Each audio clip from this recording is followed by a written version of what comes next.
Mtoto mzuri mzuri. Jambo mama, jambo mzima. Sasa nataka umpela ya zawadi yako, sawa? Chukua mpe mama jambo mzuri mzuri, sawa? Nenda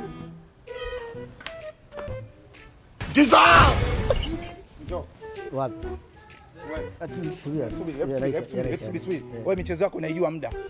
Wewe ndio utakuwa mtoto na utakuwa baba wa kambo, si ndio hivyo? Jamani, mimi si kama zawadi. Sasa wewe unampaje mtoto 10,000? Mtoto ulika kama lipa unampaje 10,000? Jamani, kutoa sadaka lazima uwe sadaka katoe msikitini au kanisani. Unampaje mtoto kama lipa 10,000? Jamani, sadaka sema kiasi ndugu yangu, namba mtu hata huko na shilingi 20,000 sasa. Wewe nitakukata miguu.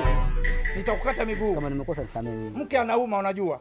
Wewe mimi najua unamendia mke wangu. Huna lolote umpe mtoto 10,000. Usawa huu. Uko kwa mgumu umpe mtoto mtese. Shuka Masai. Wewe chunga. Kibagalashia chunga. Wewe umefikiria vibaya ndugu yangu. Lazima nifikirie vibaya kwa sababu kuna mke wangu, kuna mtoto pale. Ndio, lakini mtoto unampaje 10,000? Sijamaanisha hivyo unavyomaanisha wewe. Sijamaanisha hivyo wala. Haya kwenda na 10,000 nachukua. Asikia sasa. Nini? Nini? Sina mimi. Nini? Sumempa mtoto? Sumempa mtoto? Naenda akacheza unapocheza. Lakini 10,000 mjomba. Sumempa mtoto kama zawadi? Hapa nyama. Lakini na wali. Nini? Sio lengo. Hii ya mtoto sio kwako sasa. Twende ndani. Mama wapi? Sikia. Mafuta nini sasa? Mafuta nini? Mafuta nini sasa? Unataka kuanga samaki au? Nataka kupika nyama.